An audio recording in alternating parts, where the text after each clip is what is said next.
Good afternoon, everyone. So we can start today's webinar session.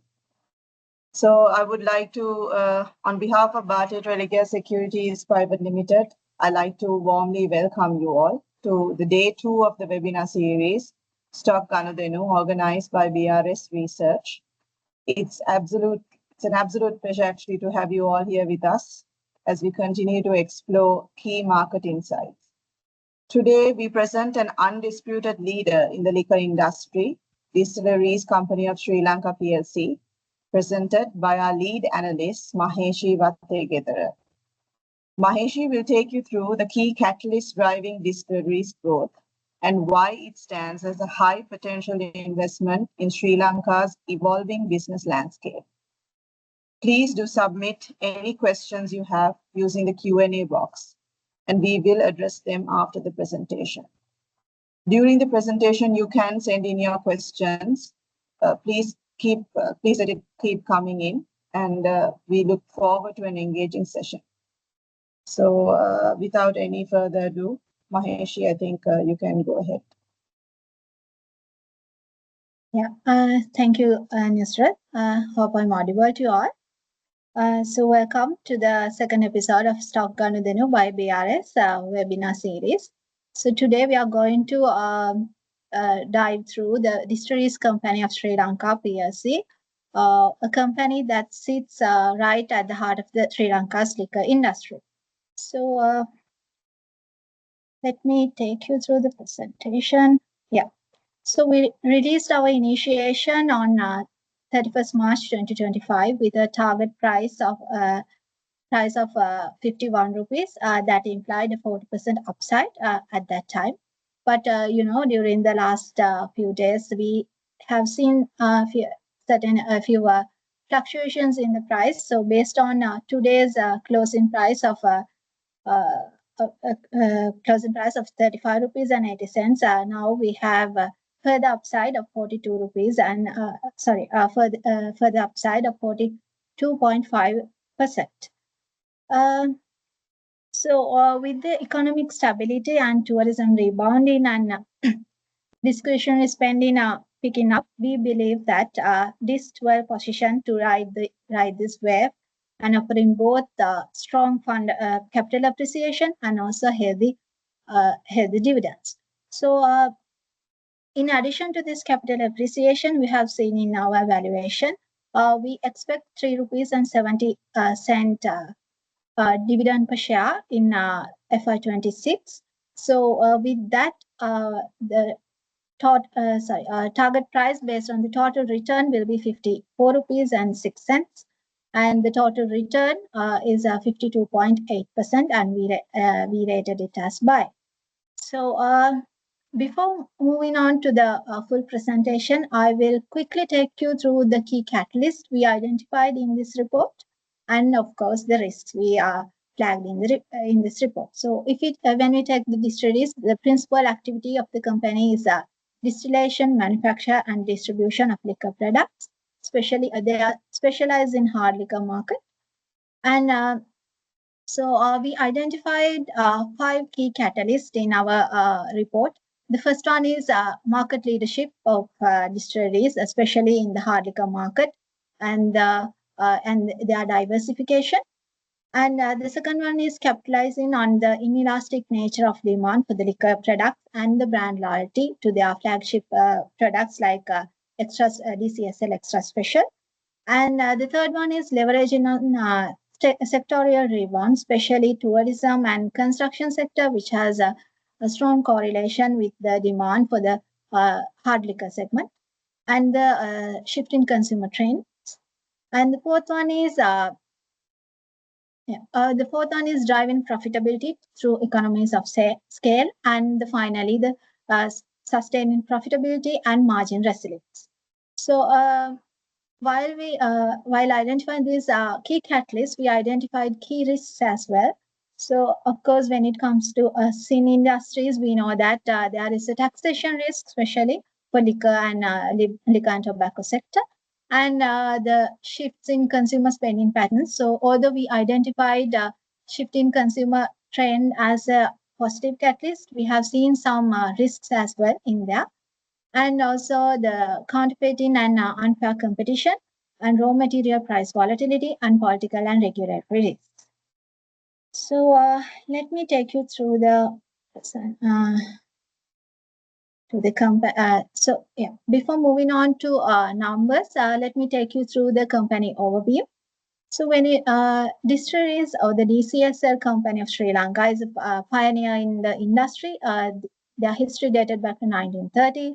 So initially it is established under Excise Department of Ceylon, and later in 1974 they established the State Distilleries Corporation was formed, and later in 1989, State Distilleries Corporation was transformed to a limited liability company, and in 1992, the company listed in Colombo Stock Exchange. At present, the Distilleries Company of Sri Lanka is recognized as the Fish AAA rated corporation, and Mestra Corp as its holding company. So here you can see the journey of Distilleries Company of Sri Lanka. So during 2016, restructuring was happened, forming Mestra Corp as its holding company. And in 2024, as the latest addition, they acquired 99.4% of Heineken Lanka shares from Heineken Asia Pacific Limited, and they rebranded it as DCSL Breweries Lanka Limited. And at the present, as I mentioned before, Distilleries holds over 70% of the Arak market, led by its flagship DCSL Extra Special Arak. And it has diversified portfolio, product portfolio caters to both the budget-conscious segment as well as to the premium consumer. So here is the group structure. So here you can see Milford Export Ceylon Private Limited is the ultimate parent of the Mestra Corp, and Mestra Corp is the parent company of Distilleries. And here we have DCSL Breweries Lanka Limited under the DCSL Company of Sri Lanka. Yeah. Here are a few snapshots from our report. I just want to show you their diversification. So they have several products from international brands as well as local brands, their own products. This is from the hard liquor segment. In addition to that, they invested in malted liquor segment or the soft liquor market as well. So even before the acquisition of Heineken, they had beer brands like Tiger and Anchor, and also they have their own brand, Bison Beer. And in addition to that, they acquired this Heineken Lanka in 2024, and now they have under trademark license agreement with Heineken. They have Heineken now, Tiger, Anchor, and Bison Beer as international levels. In addition to that, they newly introduced DCSL beer portfolio recently. So under that, they have three categories: DCSL Strong, DCSL Lager, and Stout. So these brews are crafted using both malt and rice as raw materials, delivering a distinct taste tailored to local preference. So yeah, that is their beer market portfolio under Distilleries Breweries, DCSL Breweries Lanka Limited. With that, let's quickly move on to the macroeconomy and the industry overview. So when it comes to macroeconomy, I especially want to highlight here the inflation, interest rate, rupee fluctuation, and the tourism sector impact on the from the macroeconomy side. So starting off with the inflation, so you know that in 2022 we witnessed around 70% headline inflation, and now recently during the last few months we witnessed a deflationary environment in the country. However, going forward, we expect inflation to in line with the central bank expectation of 5%, their target level of 5%. Now I'm talking about the overall headline inflation of the economy. But if we specifically take the inflation in the alcoholic beverage, tobacco, and narcotic sector, here you can see from this orange color line here, you can see that is there is a difference between the overall inflation and the segment inflation. Most of the time, it is higher than the overall inflation of the economy.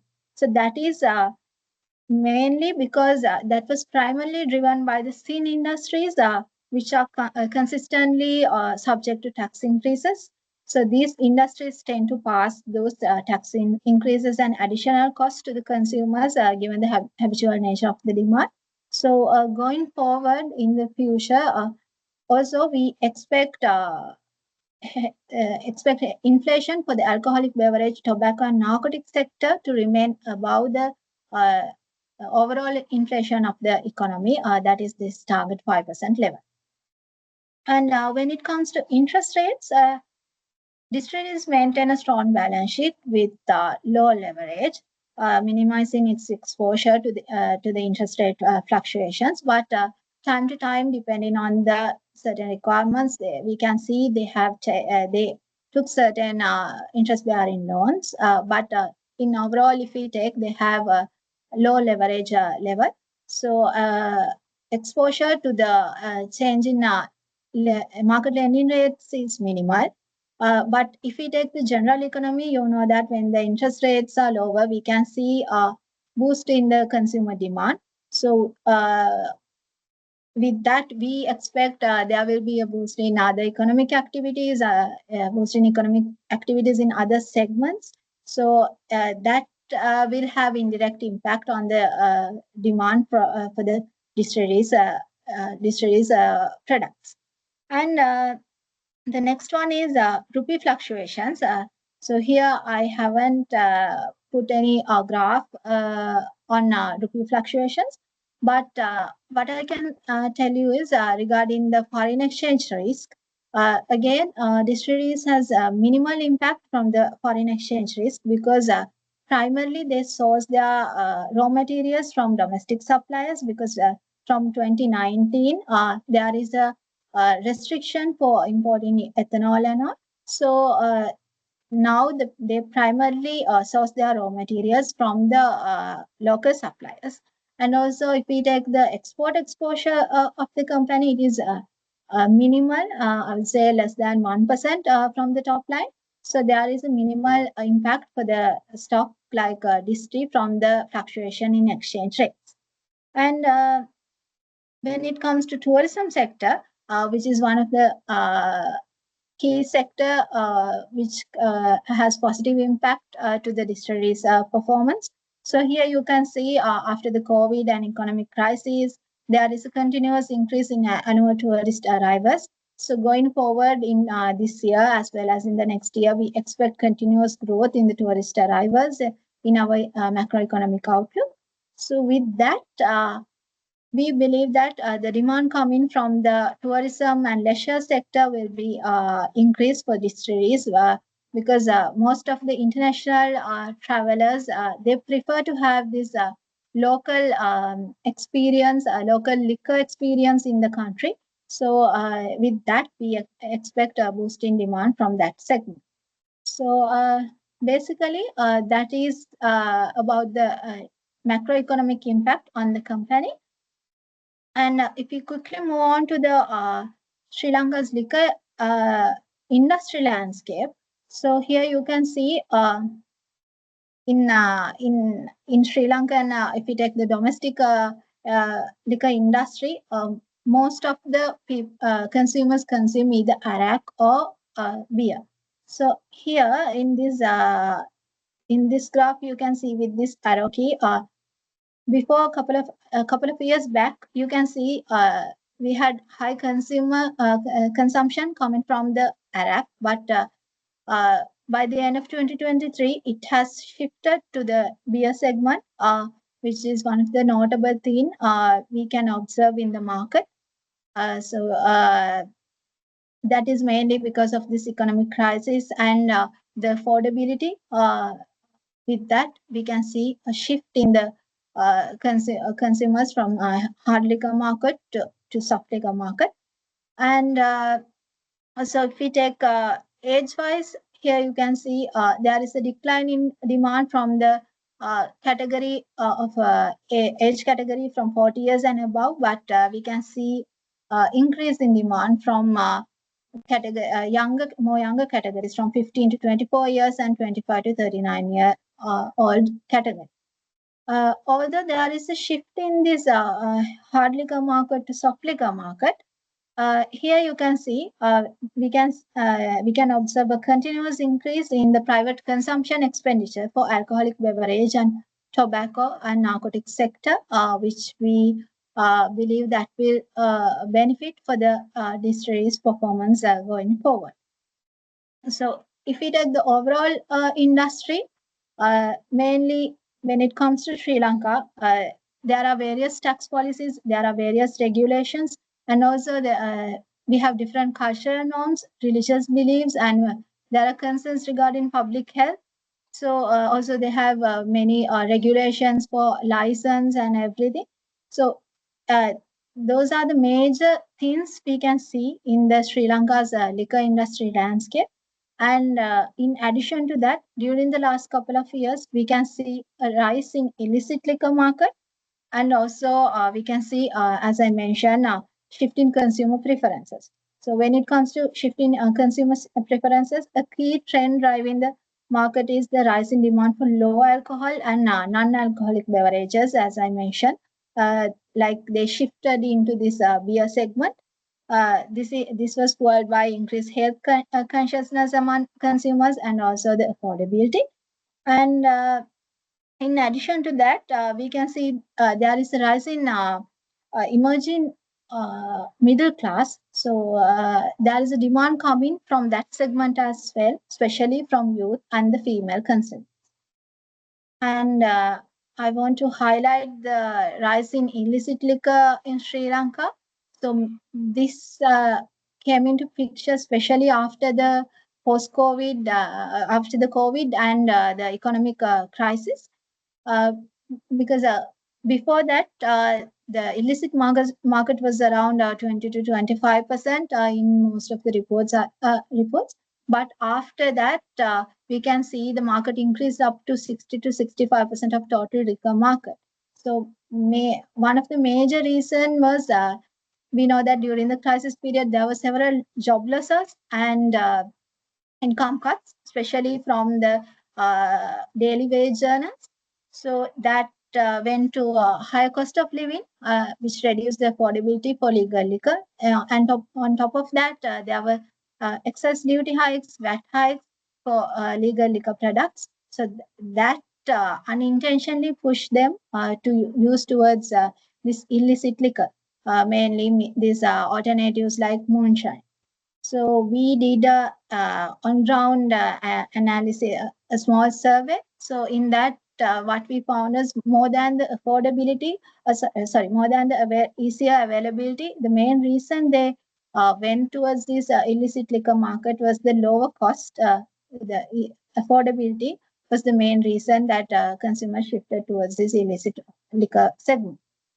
And the taxes on the liquor industry, this is another major thing in the Sri Lankan liquor industry.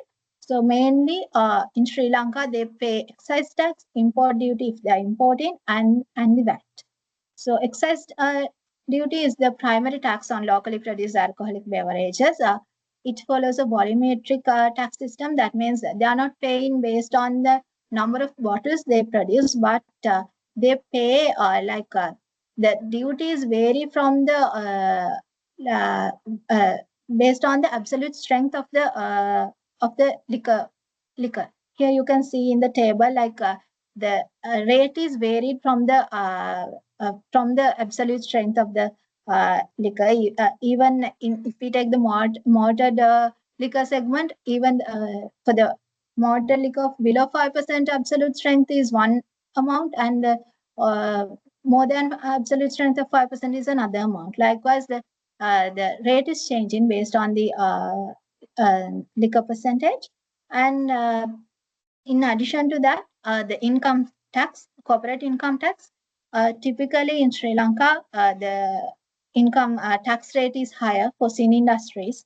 Our standard tax rate at present is 30%. but we had 40% for sin industries. But with effective from April 1st, 2025, now it has increased to 45%, which is 15%, 15 percentage points higher than the normal standard tax rate. And I just want to keep this just to show you if anyone is interested in ESG, especially the social contribution. Here they have several restrictions. They have to take a license for each and every operation they are doing, distribution, manufacturing, retailing, everything. And also they have certain restrictions for sponsorships and all. So they are not promoting any CSR or anything. Yeah, so those are the things I wanted to discuss about the macroeconomy and industry landscape.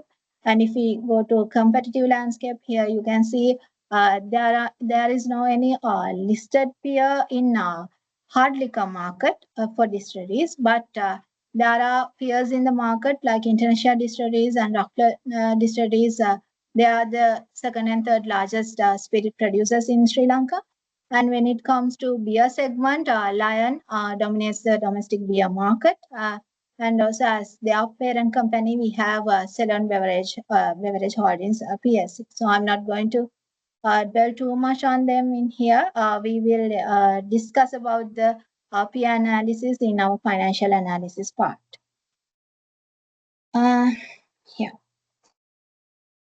With that, let's move on to the investment thesis.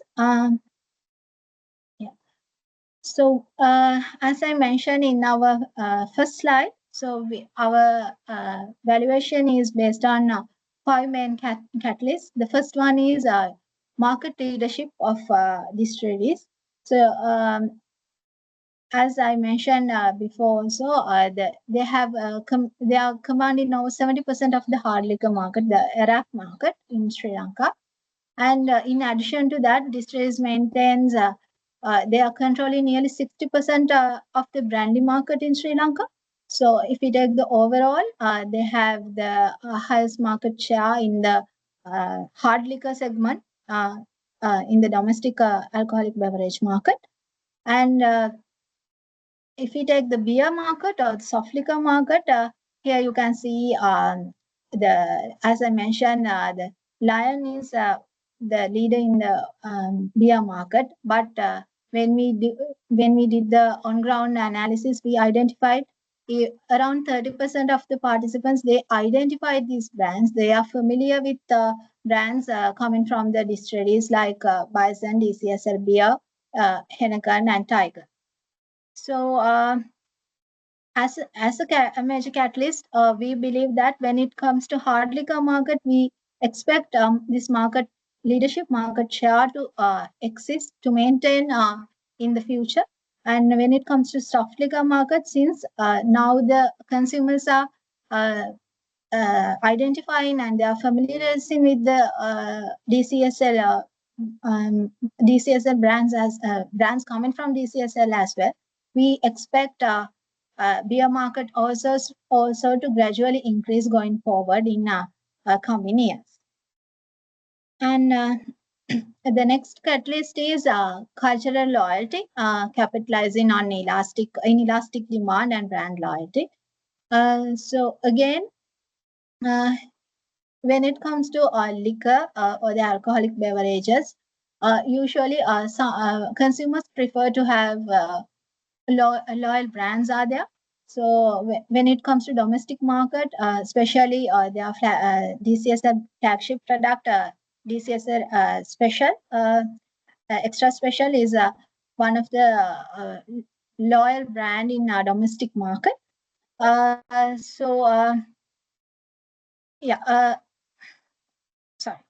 So when it comes to alcohol demand, we know that the demand is relatively inelastic. They have habitual demand. So capitalizing on that and the brand loyalty, we believe that going forward, we can see there is a volume decline in the market, but going forward, we expect with the economic revival, the consumers who shifted to the more cheaper brands will shift back to their lower brands, and the volumes will bounce back going forward with due to this inelastic nature of demand and the brand loyalty. So according to our analysis here, we identified most of the consumers, they like at least consider it is somewhat important to have brand reputation when you buy in alcoholic beverage. So considering our analysis, we believe the volumes will bounce back in the coming years. And the next catalyst is the distillery's leadership through brand strength and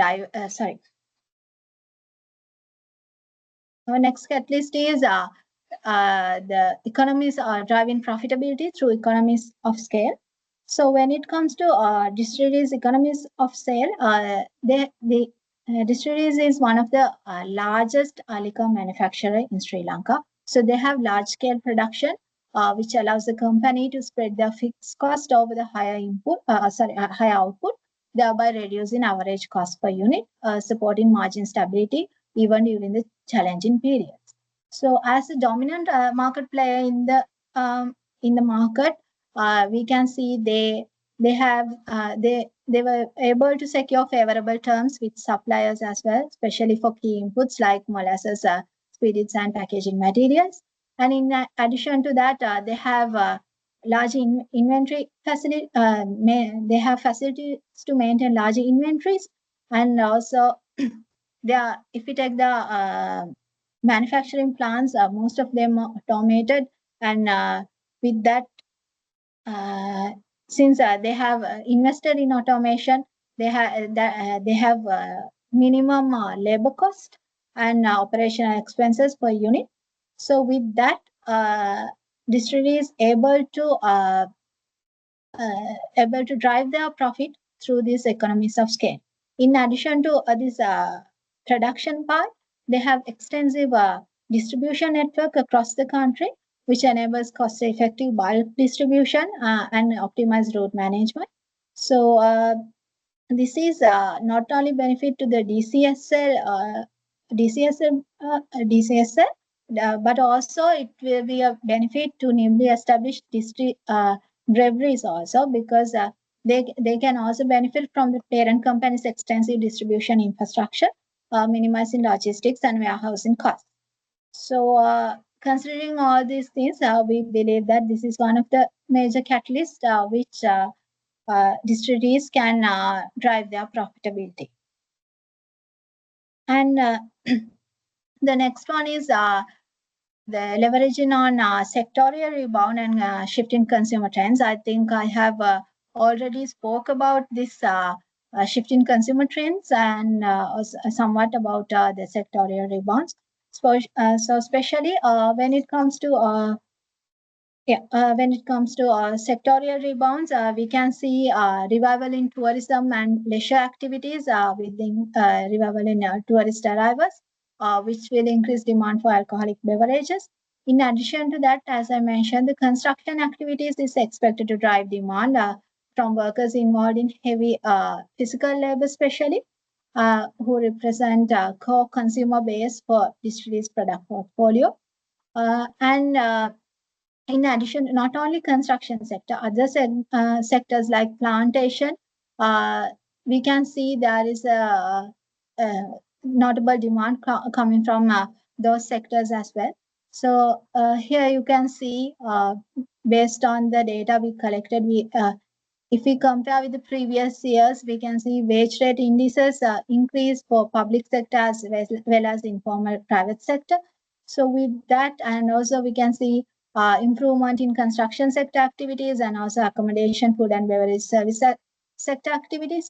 So considering all these rebound we observed in each segment, we expect overall demand to increase going forward for distillery. And when it comes to the beer segment, as I mentioned, there is a shift in consumer demand from hard liquor to beer segment. So with the rising demand from younger and female consumers, we expect increase for the increase in demand for the beer segment, DCSL Breweries Limited volumes as well. And yeah, next we came to the final catalyst. So this is sustaining profitability and margin resilience. So you know that during the last couple of years, there were continuous tax increases on sin industries, especially excise tax and also this income taxes. Especially when it comes to excise tax and VAT, they usually pass them to the customers, so to the consumers. So with that, mainly when it comes to distilleries, they are focusing on maintaining their margin. So going forward also, we expect them to maintain their margins because they have ability to uh, um, have effective cost management and strategic pricing. So with that, that have enabled it to preserve margins even in economically challenging periods. So DIST is a strategic focus on optimizing its product mix, balancing high margin premium products with stable mass market offerings, has provided cushion against volatility, ensuring overall margin stability. So here you can see how we forecasted margins at each level. So we project gross profit margins to stabilize about 60%, reflects the company's capacity to sustain pricing power and manage cost pressures effectively. And when it comes to EBIT margins, we project a stabilization around 51%. And when it comes to net profit margin, we expect it to stabilize around 29% in the coming in FY26. We expect it to go around 30%, and after that to stabilize around 29% going forward in the coming year. So overall, the margin outlook remains positive, with margins expected to stabilize at elevated levels, driven by enhanced cost structures and operational efficiency. With that, let's move on to the financial analysis. So here you can, first I'll take you through the top line. So here you can see we expect we expect 14% top line growth in FY26 and 21%. Sorry, it's 21% in FY25 and 14% in FY26 next year. So if we take the top line growth, we forecast this is top line to grow at cumulative average growth rate of 20% over the next 3 years, supported by sustained pricing strength, volume recovery, and strategic product diversification. So these are the 4 key growth drivers. First one is the volume growth. So as I mentioned in the key catalysts, we anticipate growth in sectors such as construction, tourism, plantation, and industrial activities is expected to fuel the higher demand and to increase the volume growth. And when it comes to price adjustments, leveraging on strategic pricing power, we expect a company to pass their cost pressures to consumers, and with that to let the top line growth. And also we can see new product lines with especially with the introduction of new beer portfolios. So that also another key growth driver for the top line. And also we expect market expansion with their strengthening distribution network. We expect to expand. We expect to expand the distribution network, and expanding retail penetration is expected to support sustained volume growth across urban and rural areas. And the next one is the cost structures. Yeah. Cost structure. So I think about margin analysis, we have already spoke about margin analysis. So I'll take you through the cost structure. So if we take the distilleries, 85% of their cost is coming from cost of sales. Only 6% and 9% is coming from distribution expenses and administrative expenses respectively. So as I mentioned, most of their plant activities are automated, so they have minimal labor in the cost of sale. Labor cost is minimal in the cost of sale. So mainly the cost of sales goes to raw material and the packaging. And so if we take the whole cost structure, 85% is coming from the cost of sale. And here I want to show you in this release, if we take the gross revenue, here in this top line growth, we have considered the net revenue growth. But if we take the gross revenue, here you can see even during the previous years, usually more than 60% of the gross revenue goes for direct taxes, which include excise tax and VAT. Those are the points I wanted to highlight under cost breakdown. And here you can see the return ratios. So return on assets remain over 50%. We expect it to remain over 50% in the coming years as well. And for return on, if we take the return on equity, it is over 100% during based on historical data, and going forward, we conservatively forecasted it to remain around 98-99% level. So this is well above the industry average of 56% return on equity level. And since the distilleries is continuous dividend payer, I thought of talking about their dividend policy as well, in short. So here you can see this is the historical data. So we can observe how their dividend payout trend, it is except for FY21, it remained above 90%. They had above 90% payout ratio during the last 5 years. And so going forward also, we expect payout ratio, here you can see, to remain around 90%. We conservatively forecasted around 90% dividend payout going forward. So we did a small dividend sustainability test. Since we have limited time, I'm not going to go through it. But if you are interested in investing as a dividend seeker, you can go through our report and see we did a small sustainability test whether the distillery will continuously pay their dividends.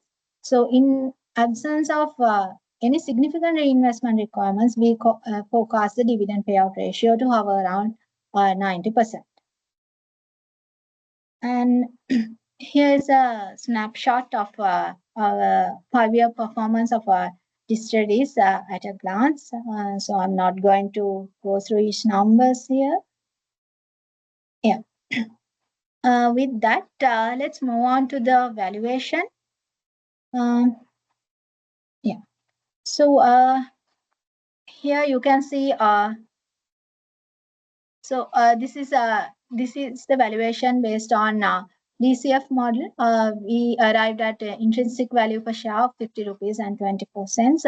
Based on there's a small mistake from my end. We have to change this date. This closing price is based on today's closing price. So based on the today's closing price, we can see 40% upside based on the DCF valuation, and we did market-based valuation as well. Here you can see for the next year, FY26, we can see 45% upside based on the today's closing price, and based on the EV to EBITDA valuation, we can see 56% upside based on today's closing price. And since Distilleries is a continuous dividend payer, we have calculated upside based on dividend discount model as well. Here you can see we had 24% upside based on today's closing price. So with that, we arrived at 50 rupees and 50 cents weighted average target price with 42.5% upside based on the today's closing price of 35 rupees and 80 cents. And here we did a small scenario analysis. What will happen if there is a bear case or a bull case? So in a bear case, also still we expect 23% upside based on target price of 44 rupees and 20 cents. And in a bull case, we expect 66% upside with for the target price of 59 rupees and 50 cents. And if we do a quick analysis with the peers, here you can see based on the relative valuation, distilleries based on the price earning ratio, distilleries is still cheaper than their peers, especially if you compare with the Lion, because Ceylon Beverage Holdings is the parent company of Lion. So still, if you compare them, this is more cheaper compared to the peers. And also, I want to highlight here, if we take the return on equity, if we compare with the peers again, distilleries has a higher return on equity compared to Lion and Brave. They have around 31%, 25% return on equity, but for distilleries, they have more than 100% return on equity if we take the historical numbers. And again, since this is continuous dividend payer, I thought of comparing with the dividend policy of peers as well.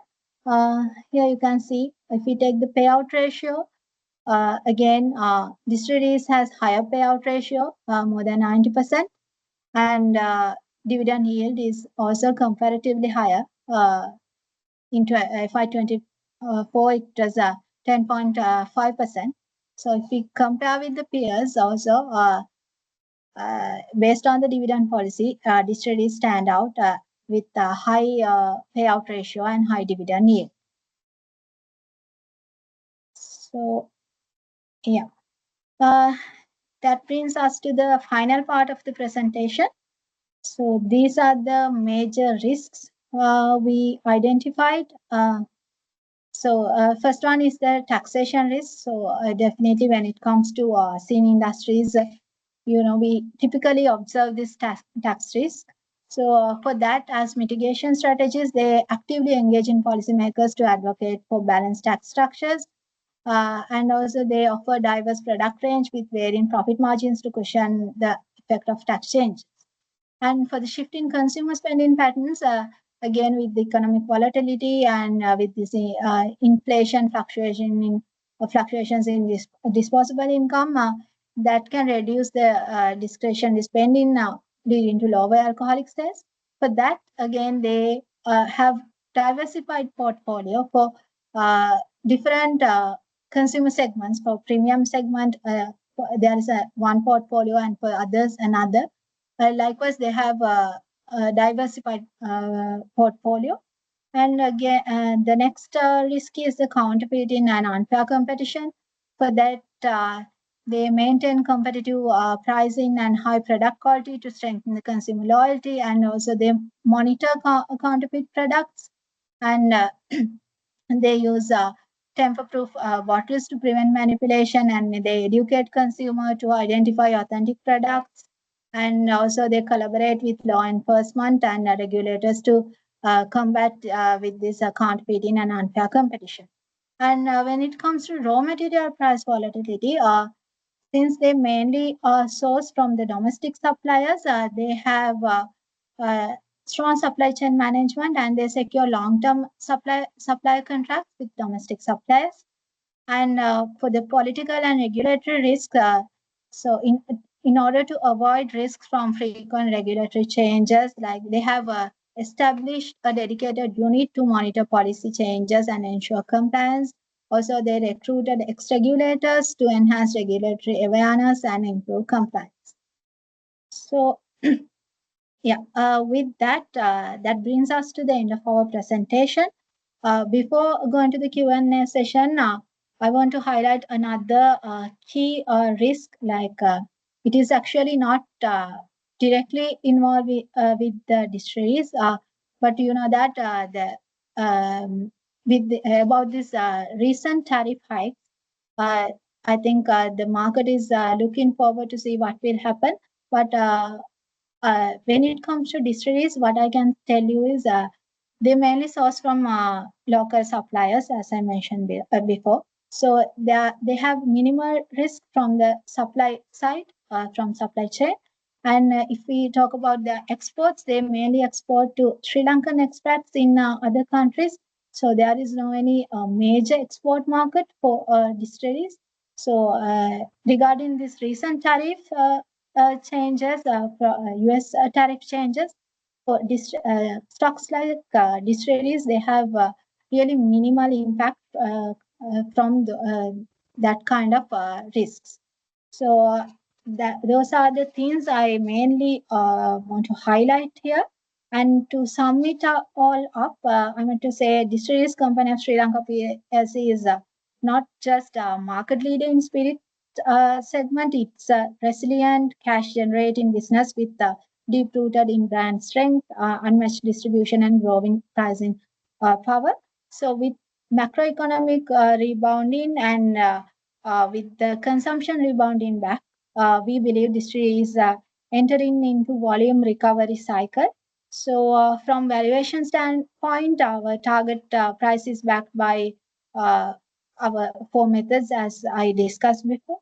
So also we there is a we expect a 3 rupees and 70 cents dividend for the next year.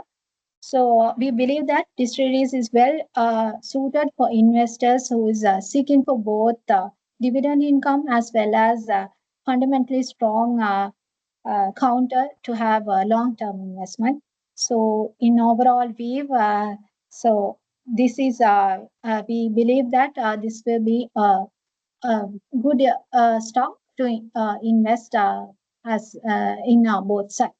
So that brings us to the end of our presentation, and thank you for listening to us.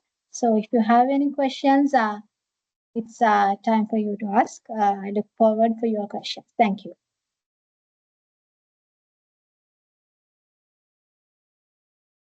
Thank you, Maheshi. I think that was a very comprehensive insight on distilleries and also the industry. So I think you touched on most aspects of it.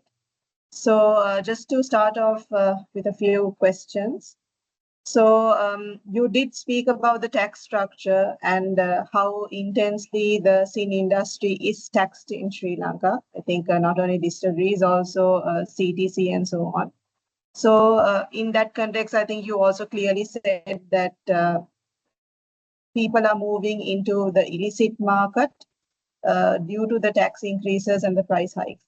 So given these extensive hikes and given that the sin industry will continue to be taxed this way, how would you say that distilleries has maintained its brand loyalty, and how have they done any shifts in their product portfolio to actually maintain their top and bottom line growth? For that question, actually, what I can tell you is like they have, as I mentioned, they have diversified portfolio. So they are catering to both budget conscious market as well as the premium market. So recently they changed their packaging, so which you can use in like for celebrations and all, like the bottles which can use at a premium level. They try to change packagings, and in addition to that, they are trying to have some. They have certain plans to establish a place to promote not to promote the sales, but to increase their distribution channel going forward. Like umbrella distribution for all their products. So basically, if we talk about this tax and this affordability, mainly what they have a diversified portfolio for each segment, especially like this. Their flagship product is targeting the mass market. Apart from that, they have several like not only the locally manufactured products, they have locally manufactured international liquor products as well from Pericillin. Likewise, they are catering to different market segments with different margins, I would say. Maheshi, thank you for that. So I know you said there will be no significant impact from this tariff revisions, but if you can just tell us a little bit about the international brands that distilleries does have in its portfolio, and how does it manage this international brands? Like what kind of contribution does it bring in? And if there is any impact at all from this tax revision from the import portfolio, how do you foresee this?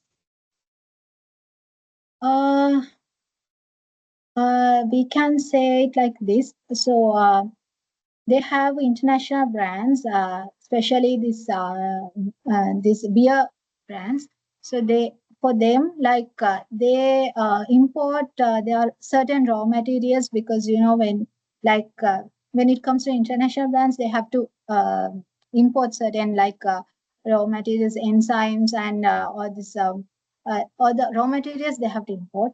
But since this is US tariff, there will be indirect impact, but mainly they import them from Holland, Belgium, and Germany. So from that angle, there will be an indirect impact, I would say, but there will be no any direct. We don't see any direct impact on the supply chain, especially for the from the raw material side, and also can you tell the question again? I think I missed one part. No, so about the international brands, we were talking about their portfolio, and yeah, I did ask you if there was any impact at all on the international brands. What Actually, would it be? International brand, if you take the top line, the imported international brands, like international liquor, they for the imported liquor, they have around 5% from the top line. There are locally manufactured international liquor, so that has around 15% top line. So considering that, we see a minimal impact for the top line also coming from this tax increase. Okay, thank you, Maheshi. So just a few other questions, just for the benefit of our viewers. If you could just break down this revenue composition and speak a little more about their business segments. And overall, what kind of an impact you can see going forward, especially on their forecast revenue.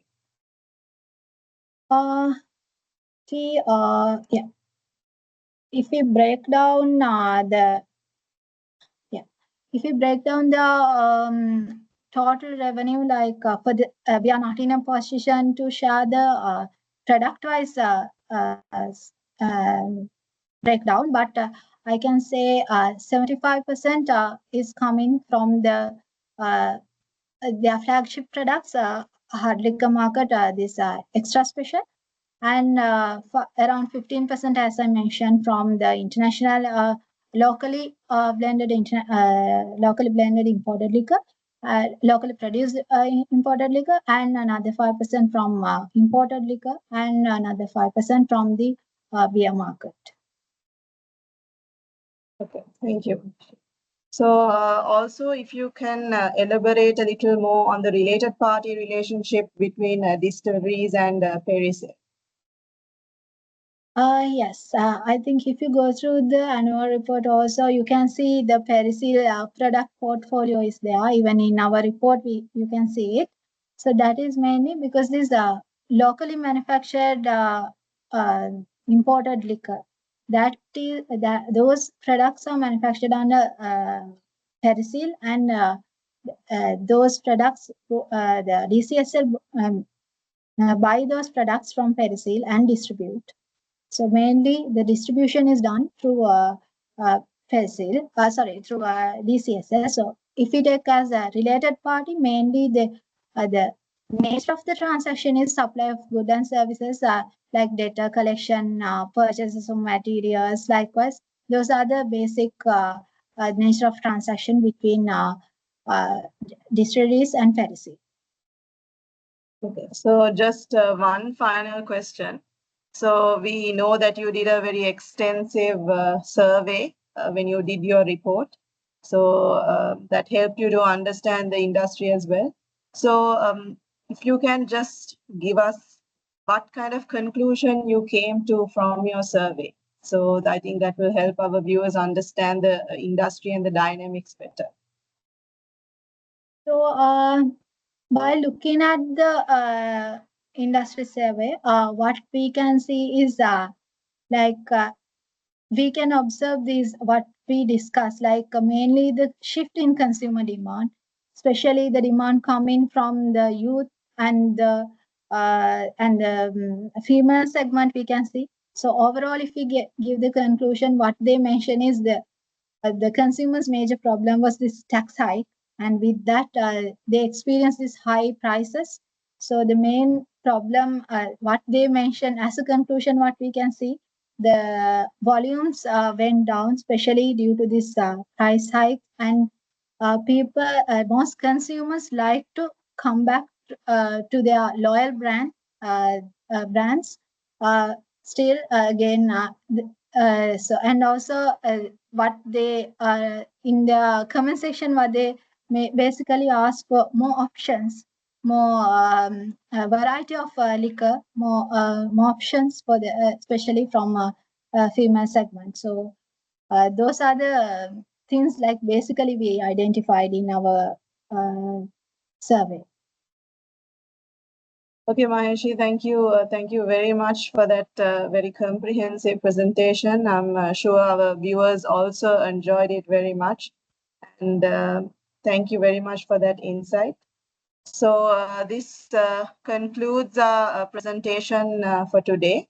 So I think, as I mentioned yesterday, we have another 2 webinars lined up, and tomorrow's webinar will be an exciting perspective that we bring and a deep dive into the NBFI sector. So to all our viewers, please do register and do not miss out on this opportunity. Also, if you like to give us a feedback, we do value your feedback. Please do write to us at research@bartatereligia.com. So this brings us to the end of today's session. We wish you all a very pleasant evening and hope to see you tomorrow as well.